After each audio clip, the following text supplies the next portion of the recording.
The council chamber floated in space, orbiting a dying star that pulsed with ancient light. Inside, Ambassador Daniel Hayes sat in the smallest chair, furthest from the center where decisions were made. He had been sitting in that chair for 3 years now, and before him, other human ambassadors had sat there for 27 more. 30 years of smiling, nodding, and saying sorry for things that were not their fault. Daniel watched as the Morvasi representative, a giant creature with 6 arms, spoke about human violations. Apparently, a human mining ship had crossed into an area the Morvasi claimed as their own. Never mind that the humans had been there first. Never mind that the Morvasi had filed their claim only after finding out the asteroid belt was rich in rare metals.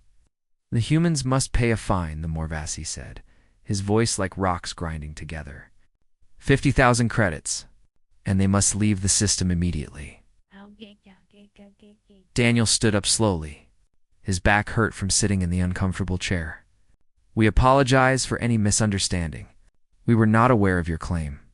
We will pay the fine and relocate our operations. The other council members barely looked at him. The Yavali floating beings of pure energy seemed bored. The Torgash silicon-based creatures who controlled most trade were already discussing the next topic. The Quellan hive mind hummed quietly, thousands of voices speaking as one. This was normal. This was how things had been for 30 years. After the meeting ended, Daniel walked back to the human quarters. The station was massive, with sections for each of the major species. The human section was small, tucked away in a corner like an afterthought. He found Commander Lisa Ward waiting for him in the common area. Lisa was young for a commander, only 35, but she had fire in her eyes that Daniel recognized.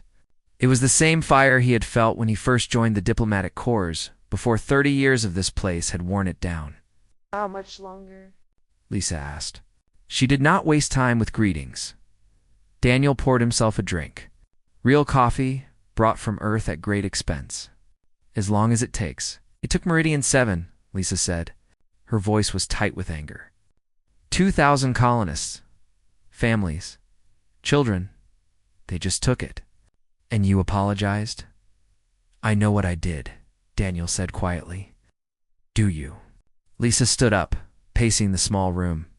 Do you know what people back home are saying? They think we are cowards.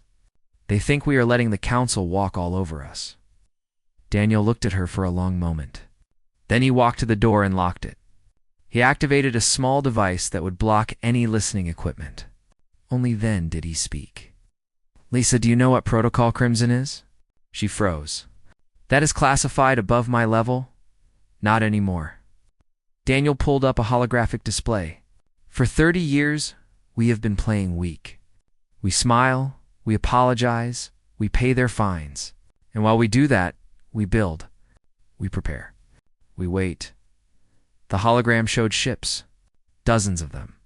Warships that looked nothing like the civilian vessels the council knew about. These ships do not officially exist, Daniel said. They were built in pieces in civilian shipyards that the council thinks are making cargo haulers. We have been stockpiling weapons, training soldiers, and developing technology that the council has never seen. Lisa stared at the display. How many? 40 capital ships, 100 support vessels, and weapons that will make the council's plasma cannons look like toys. But why wait? Why let them push us around if we have this? Daniel smiled, but it was a sad smile. Because we needed them to believe we were harmless.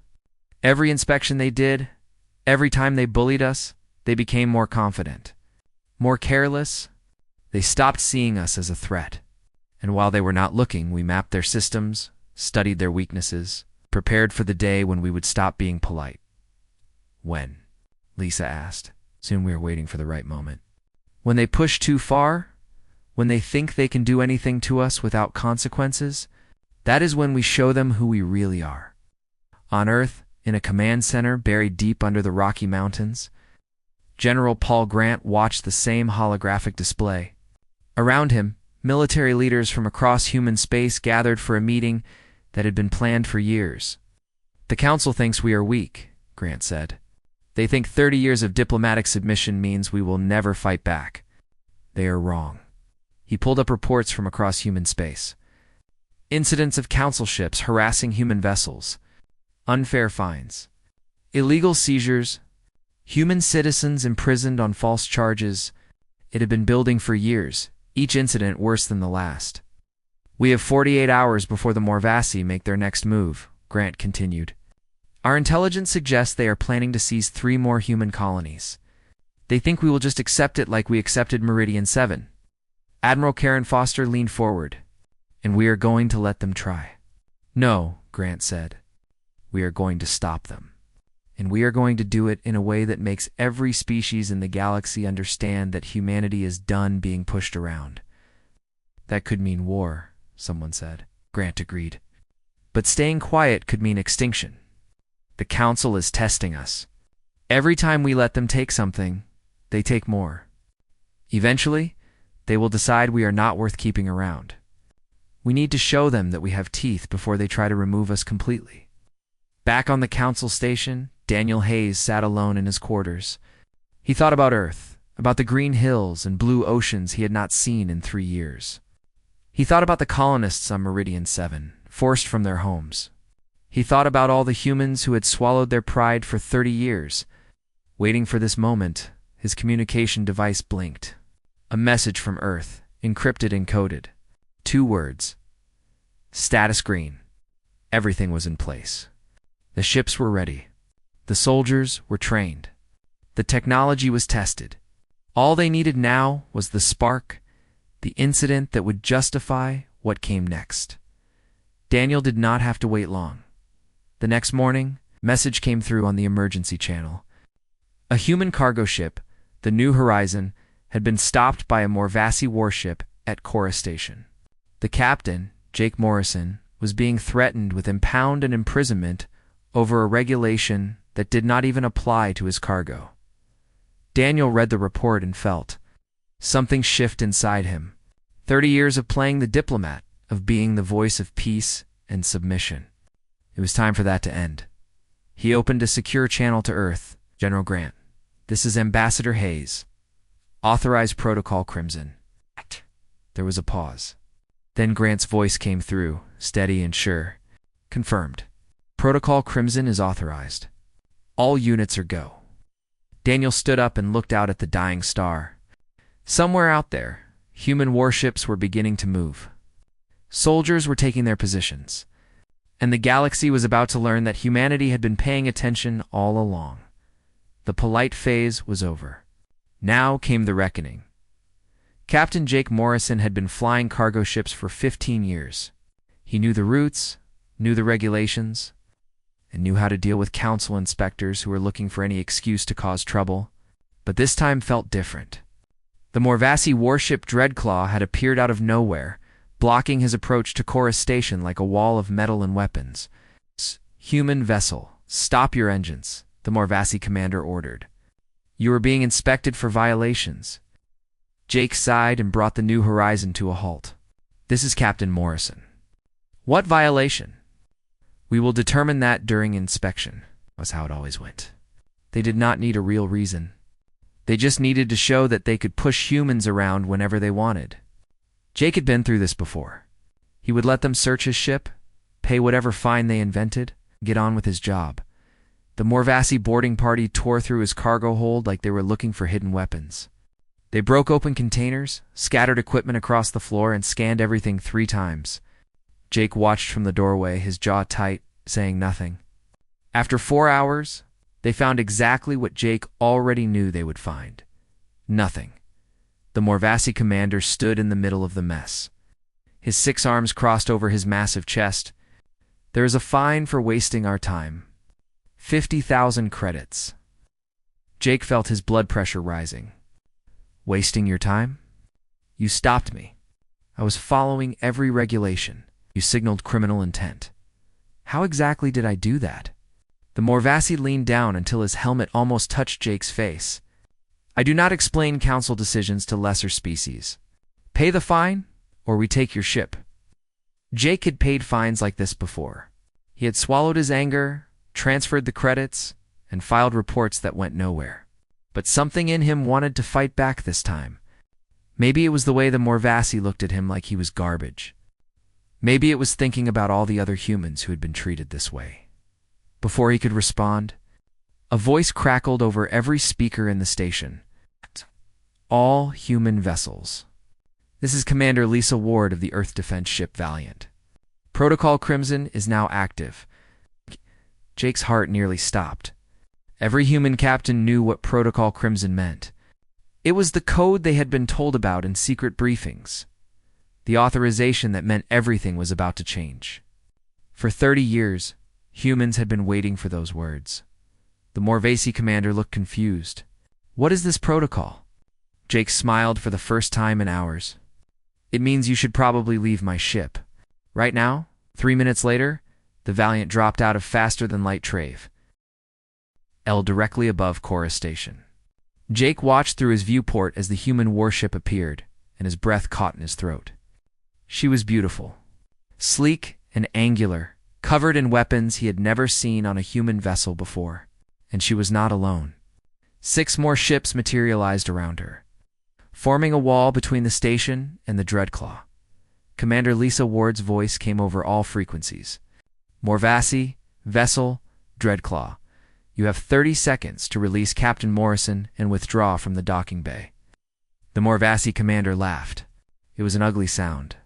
You threaten us? Your species will be destroyed for this insult.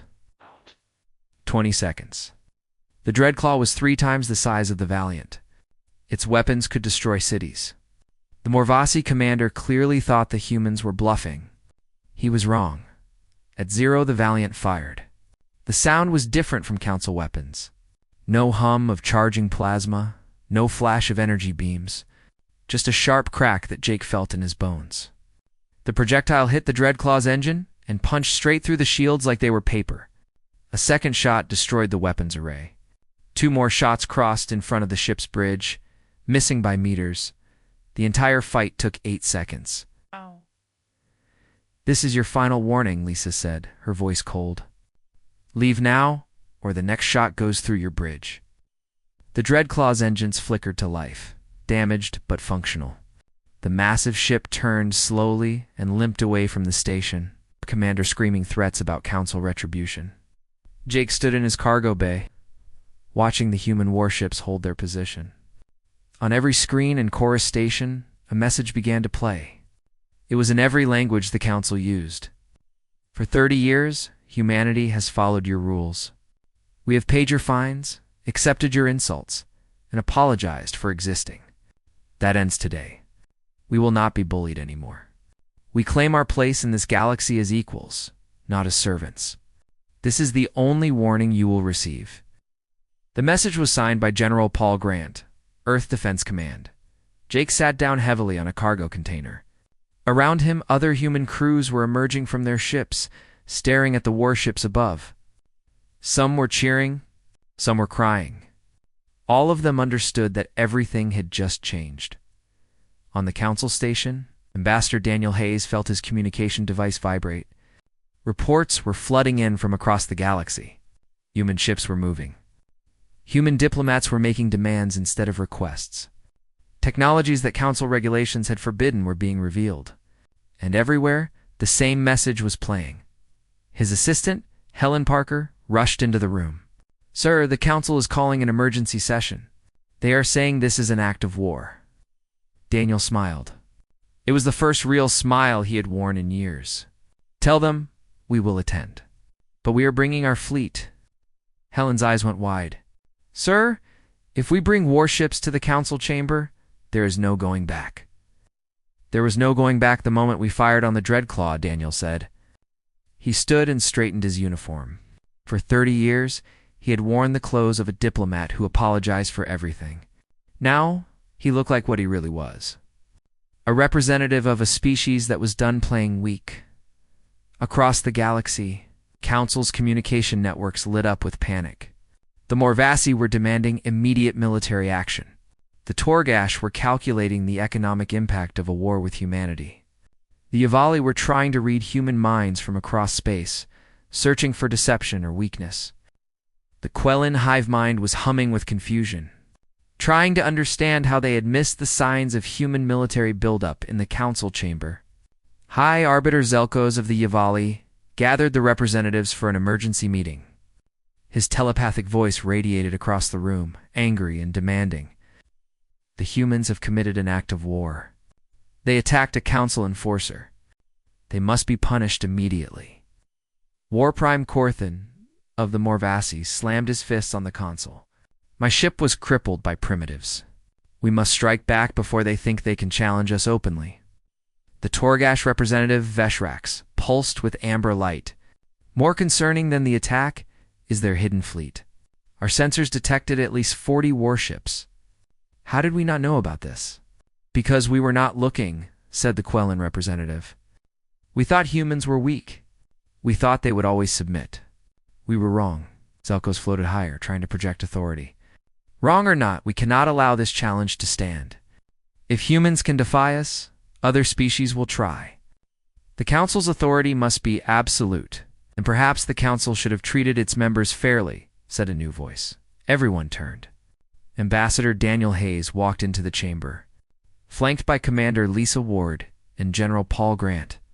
Behind them, holographic images of human military commanders appeared, each one standing at attention. The chamber fell silent. Daniel did not take his usual seat in the back. Instead, he walked to the main podium, the place reserved for senior council members. A Quellan representative chittered in protest, but Daniel ignored it. For 30 years, Daniel said, his voice carrying across the chamber, we played your game. We smiled when you insulted us. We apologized when we did nothing wrong. We paid fines that were nothing but theft. We gave up colonies we built with our own hands. And you thought that meant we were weak. You are weak, Corthan growled. You have 17 worlds. We have thousands. General Grant stepped forward. Numbers do not mean what you think they mean. You want to know how many ships we have? Try us. You want to know what our weapons can do? Ask the Dreadclaw. Veshrax's crystalline form pulsed rapidly.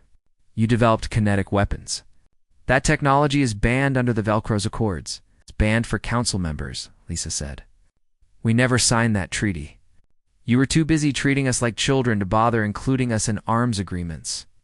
A ripple of unease spread through the chamber. The Velcro's Accords had been in place for 2,000 years. The council had assumed all species would follow the rules. Even species that had never agreed to them, Zelkos tried to push into Daniel's mind. Reading his thoughts the way the Javali always did during negotiations, but this time Daniel pushed back. The Javali recoiled, his energy form flickering with surprise. How did you block me? Zelkos demanded. Did you think we spent 30 years doing nothing? Daniel asked. Every inspection you performed gave us data. We studied you. All of you. We know how your shields work. We know your communication frequencies. We know how your hive minds coordinate. And we know how to stop your telepathy. The chamber erupted in chaos. Representatives shouted over each other. The Quellan collective hummed with agitation. The crystalline Xanther, who rarely spoke, vibrated with what could only be alarm. Daniel let them panic for a moment. Then he raised his hand, and the room gradually fell silent. Here are our terms, he said. Ambassador Daniel Hayes stood at the council podium. Looking at the representatives who had spent 30 years treating humanity like children, now they stared back at him with something they had never shown before.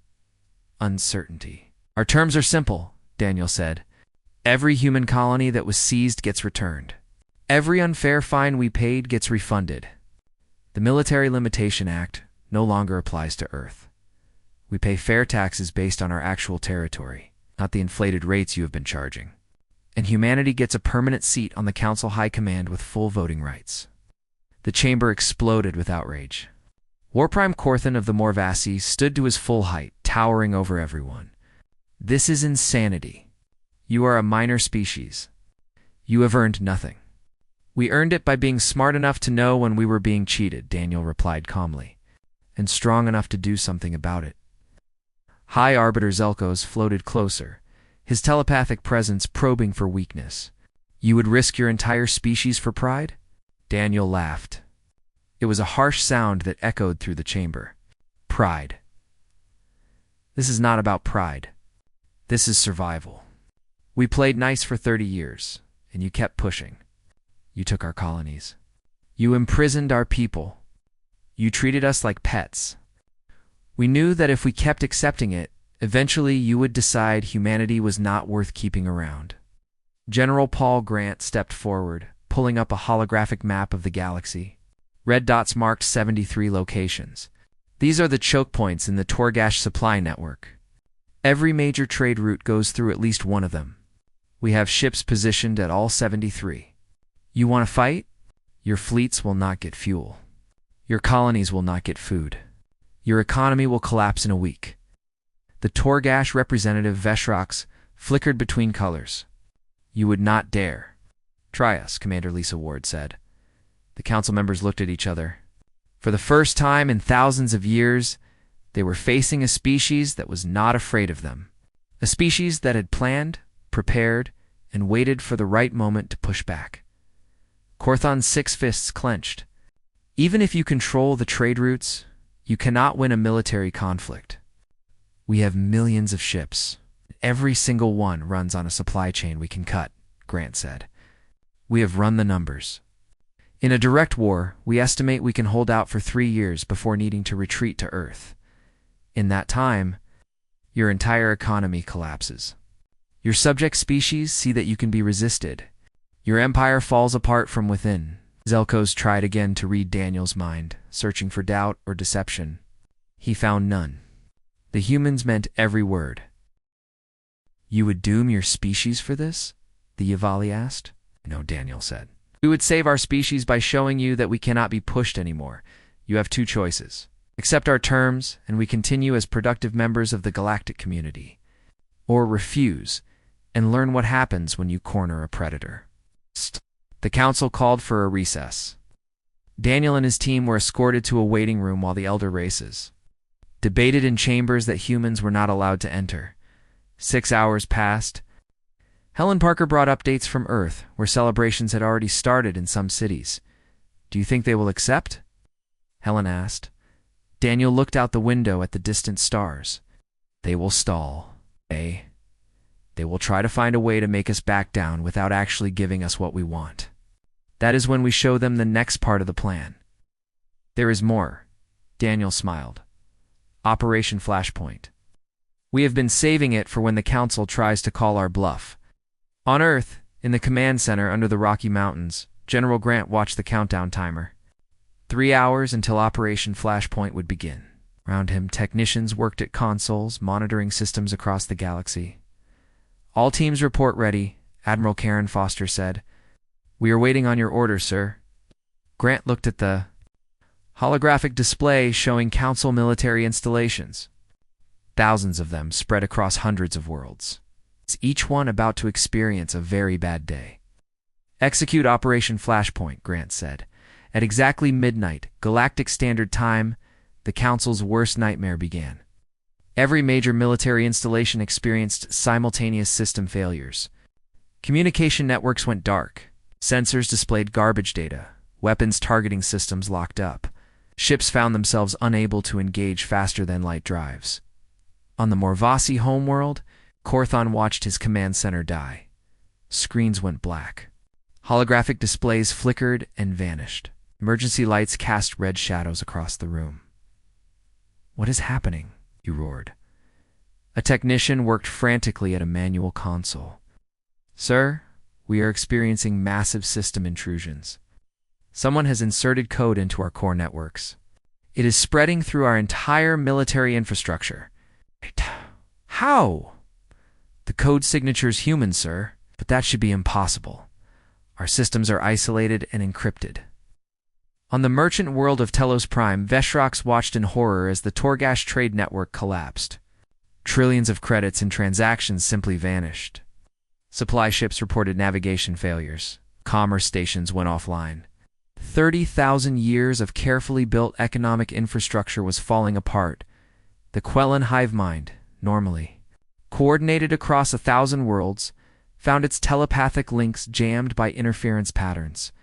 Individual nodes began to panic. cut off from the collective consciousness for the first time in their lives. Some went catatonic, others screamed. Even the Yavali, with their advanced telepathy, found themselves unable to coordinate. Zelkos reached out across space and felt only static, as if someone had wrapped the entire galaxy in mental fog. Across every screen, every display, every communication channel that still worked, a message played. This is a demonstration. For 30 years, you thought we were weak. While you were not looking, we mapped your systems, studied your networks, and planted code in your infrastructure. What you are experiencing now is a fraction of what we can do. Your ships are offline, your trade is stopped, your communications are severed. We did this without firing a single shot. The message continued. We do not want war, but we will not be bullied. Accept our terms, and everything returns to normal in 1 hour. Refuse, and we show you what else we have prepared. In the council chamber, emergency lighting cast shadows across the assembled representatives. They had no way to contact their homeworlds, no way to coordinate a military response. They were trapped in their own station, completely dependent on human goodwill for basic life support. Daniel Hayes walked into the darkened chamber. His footsteps echoed in the silence. How? Zelkos demanded, his telepathic voice weak without his full power. How did you infiltrate our systems? The same way you infiltrated ours, Daniel said. Every inspection you performed, every time your technicians connected to our computers to check compliance, you thought you were spying on us. You did not realize we were letting you in. Your people would access our networks, and while they were snooping, we were mapping yours. Every connection was a doorway. Every inspection was an opportunity. A Quellan node buzzed in distress, separated from its collective.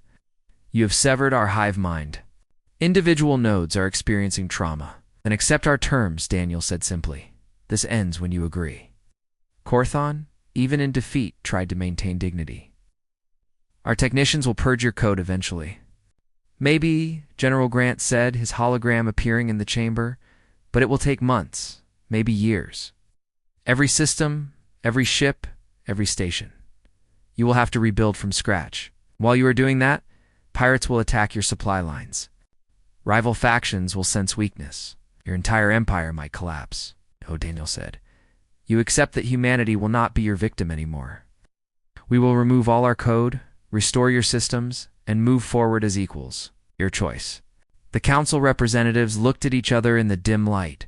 The Morvasi wanted to fight, but their weapons were offline. The Javali wanted to negotiate, but they could not coordinate with their homeworld. The Torgash just wanted their trade network back before the economic damage became permanent. Finally, Veshrak spoke. His crystalline form pulsed weakly in the emergency lighting. What guarantee do we have that you will restore our systems if we agree? The same guarantee we had that you would treat us fairly when we joined the council, Daniel said. None. You will have to trust us. Just like we trusted you for 30 years. The silence stretched. Every representative understood the irony. They had spent 3 decades breaking trust with humanity, and now their survival depended on humans keeping their word. The vote took another hour. It was not unanimous. Morvasi voted against the terms until the very end. But enough council members saw the reality of their situation. They could fight and risk everything, or they could accept that the galaxy had changed. The agreement passed with 63% approval. Within minutes, human technicians began removing the malicious code from council systems. Communications came back online. Trade networks resumed operations. The Quellan hive mind reconnected.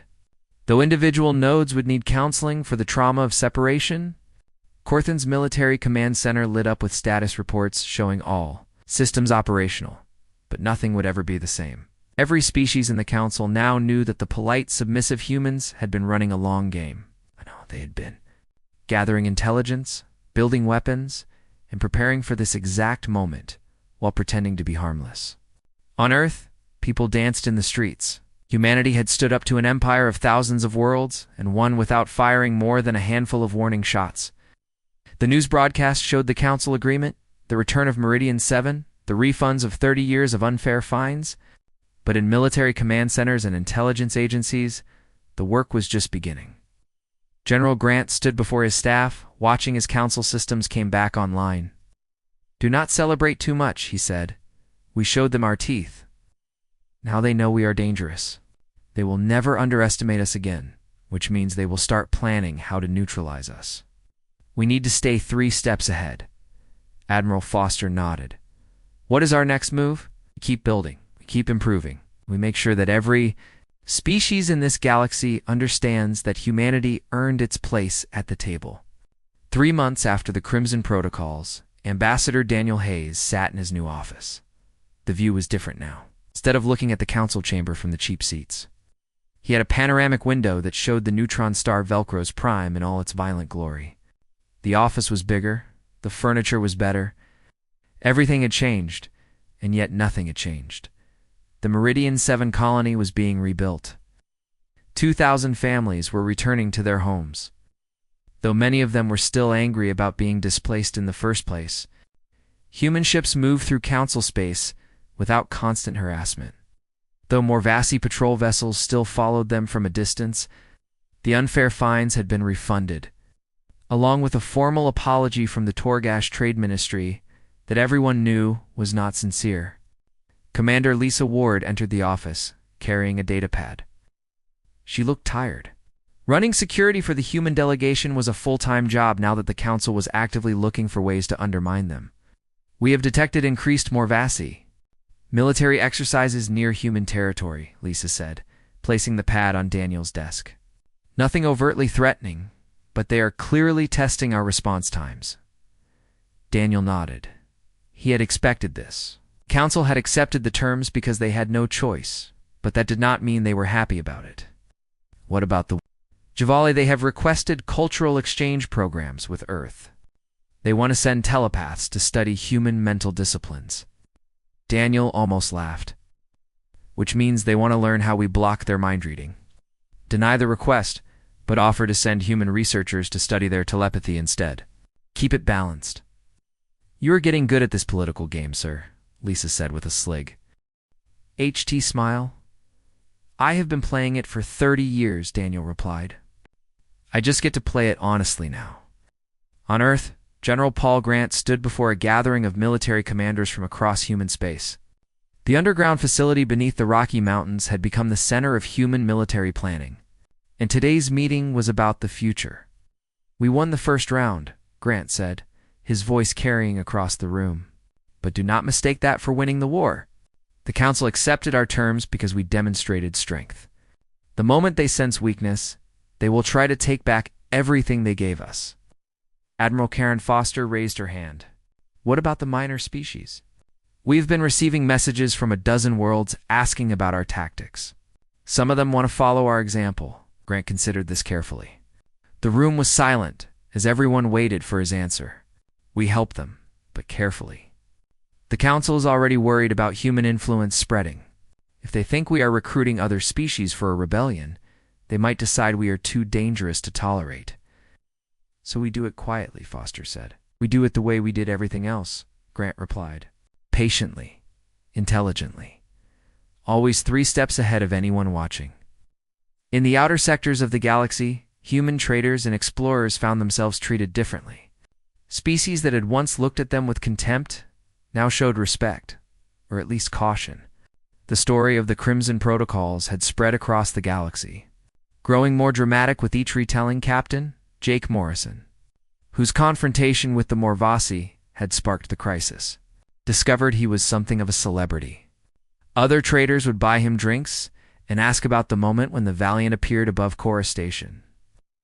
"It was not as dramatic as people think," Jake would say, though he enjoyed the attention. "I was mostly worried they were going to blow up my ship." But he knew the truth. That moment had been the culmination of 30 years of planning. Every human who had smiled through an insult, paid an unfair fine, or accepted mistreatment had been part of the strategy. They had made the Council believe humans were harmless, and that belief had been their greatest weapon. Back on the Council station, Daniel attended his first High Command meeting as an equal member. The chamber was different at this level. Smaller, more intimate, where the real decisions were made. The agenda covered trade disputes, territorial claims, in military deployments. Nothing directly concerned humanity. Benyil paid attention to everything. Zelkos floated at his usual position, his telepathic presence more guarded than before. The Yuvali had been embarrassed by their failure to read human minds during the crisis, and they were being careful now. Ambassador Hayes. Your vote is required on the Outer Rim security proposal, Zelkos said. It was a test. The Morvasi wanted to establish new military checkpoints in sectors near human space. The official reason was pirate activity. The real reason was to monitor human movements. I vote no, Daniel said clearly. The proposed checkpoints are unnecessarily close to human territory. If the Morvasi are concerned about pirates, they can establish checkpoints deeper in their own space. Corthan's 6 arms tensed. The security of council space is paramount, and perhaps the Morvasi military should focus on actual pirates instead of watching law-abiding species, Daniel replied, keeping his voice level. Several minor species voted with humanity. They had seen what happened when someone stood up to the council, and it had given them courage. The proposal failed by a narrow margin. After the meeting, Veshrax approached Daniel in the corridor. The Torgash merchant's crystalline form pulsed with what might have been amusement. Wait, you are making enemies. Ambassador, Veshrax said. I have had enemies since the day humanity joined the council, Daniel replied. The only difference is now they know I am aware of it. Fair point. For what it is worth, the Torgash respect what you accomplished. It was elegant. It was necessary. Veshrax's form pulsed again. Perhaps, but be careful. The Morvasi are proud, and the Yuvali are patient. They will look for ways to undermine you. Let them, Daniel said. We will be ready. On Earth, in a secure facility beneath the Himalayan mountains, human scientists continued their work. The railgun technology that had crippled the Dreadclaw was only the beginning. Research teams were developing new propulsion systems, advanced coordination networks, and weapons that would make the Council's arsenals look primitive within a decade. Dr. Nathan Cole, head of weapons research, briefed General Grant on the latest developments. Holographic displays showed ship designs that looked like something from science fiction. The Council thinks they have seen our best technology, Nathan said. They have not. The railguns were 30-year-old designs. What we are building now is exponentially more advanced. Do not let that make you overconfident, Grant warned. The Council has existed for thousands of years. They have seen empires rise and fall. They will adapt to us, just like we adapted to them. But we have something they do not, sir. What is that? Motivation. They are trying to maintain a comfortable status quo. We are trying to survive. That gives us an edge. As months passed, a new balance emerged in the galaxy. Humanity was not the submissive junior member anymore, but neither were they the dominant force. They had earned respect through strength and maintained it, through careful diplomacy. Other minor species began to follow humanity's example, though not through open rebellion. They stopped accepting unfair terms without question. They began developing technologies that the Council had not approved. They formed alliances with each other, creating power blocks that balanced against the elder races. The Galactic Council, which had maintained order through overwhelming force and political manipulation for millennia, found itself forced to actually negotiate. Treaties that had once been dictated were now debated. Regulations that had once been absolute were now challenged. Ambassador Hayes stood in his office one evening, looking out at the neutron star. Helen Parker joined him, carrying the daily reports from Earth. The Council is calling an economic summit, she said. They want to restructure trade agreements across the galaxy. Because the old agreements assumed minor species would stay economically dependent, Daniel said. Now that we are pushing back, the whole system needs revision. Do you think it will last? Helen asked quietly. This new balance? Daniel was silent for a moment, thinking, nothing lasts forever. The Council will look for weaknesses. Some minor species will overreach and get slapped down. The Morvasi will try to provoke a conflict. The Yuvali will scheme. The Torgash will manipulate markets. But we are not the same species we were 30 years ago.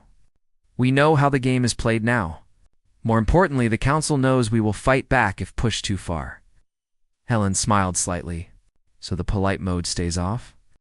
Let us say it is selectively applied now, Daniel replied. We will be diplomatic when it serves our interests. But the days of accepting abuse with a smile are over. Across the galaxy, on ships and stations and colony worlds, humans went about their business with new confidence. They still faced challenges. They were still one of the smaller members of the galactic community. But they had proven something that would echo through history. They had proven that being polite was not the same as being weak. They had proven that patience could be a weapon. They had proven that even the most powerful empire could be challenged by those clever enough, patient enough, and bold enough to try. The Galactic Council would never forget the day humanity's polite mode turned off. It was the day they learned that the quiet species from the small blue planet had been paying attention all along, preparing for the moment when politeness would no longer protect them, and across human space. In classrooms and military academies, a new generation was learning the lesson that their parents and grandparents taught the galaxy. Respect is not given freely. Sometimes it must be taken. 1 year after the Crimson Protocols changed everything, the galaxy had settled into an uneasy new rhythm. Ambassador Daniel Hayes walked through the Council Station's main plaza, watching species from 100 worlds go about their business. Some nodded to him respectfully. Others looked away. A few still glared with barely hidden contempt. He had learned to read those looks. The respectful ones were from species who appreciated that someone had finally stood up to the Council. The contemptuous ones were from the elder races and their closest allies, who still believed humanity had committed an unforgivable crime by refusing to know their place. But the most interesting looks came from the younger species, the ones who had joined the Council in the past century or two. They watched humans with a mixture of hope and fear, wondering if they could do what humanity had done, wondering if they should even try. Daniel's communication device buzzed. A message from Earth marked urgent. He found a quiet corner and opened it. Ambassador, we have a situation, General Grant's voice said. The Corvassi Collective has seized a human mining operation in the Tau sector. 23 workers are being held. They're claiming the system belongs to them under an old treaty. Daniel felt a familiar anger rising. The Corvassi were a species that controlled 40 systems and had always treated humans with disdain. When did this happen? 3 hours ago. They are demanding we pay compensation for trespassing and leave the sector entirely. What does our intelligence say? The treaty they are citing was made with a species that went extinct 400 years ago. It has no legal standing. They are testing us, seeing if we will fight back, or if the Crimson Protocols were a one-time thing. This was what he had been afraid of. The Council had accepted humanity's terms, but individual species were still looking for ways to push boundaries. Send the Valiant and 3 support ships. Tell Commander Ward to repeat what we did at Chorus Station. Give them 30 seconds to release our people, then disable their ships if they refuse. Understood. And Daniel? Yes. The Council is going to object loudly. They will say we are being aggressive. Let them object, Daniel said. We made it clear that we will not be pushed around anymore. That applies to everyone, not just the major Council powers. The confrontation at Tau Sector followed the same pattern as Chorus Station. The Corvassi ships, confident in their superior numbers, refused to back down. Commander Lisa Ward gave them 30 seconds. At 0, human railguns spoke, and 3 Corvassi vessels were disabled before they could fire a shot. The mining workers were freed within the hour. The Council emergency session that followed was predictable. Zelkos of the Yavali floated at the podium, his telepathic voice filled with carefully controlled anger. The humans have attacked another Council member species. This pattern of aggression must be addressed. Daniel stood at the human delegation platform, which was now positioned among the senior members rather than in the back corner. The Corvassi seized our people using a fraudulent legal claim. We responded with measured force to free them. No one was killed. 3 ships were disabled and can be repaired. Compare that to what the Corvassi would have done if the situation were reversed. Corthon, the Morvassi war prime, slammed his fists. You cannot simply shoot at every species that disagrees with you. We do not, Daniel replied calmly. We shoot at species that kidnap our people. There is a difference. Corvassi representative, a serpentine creature named Sithrak, hissed angrily. You are warmongers. Savages pretending to be civilized. Daniel turned to face him directly. For 30 years, humanity accepted insults like that. We smiled and apologized and let species like yours treat us however you wanted. That time is over. You took our people.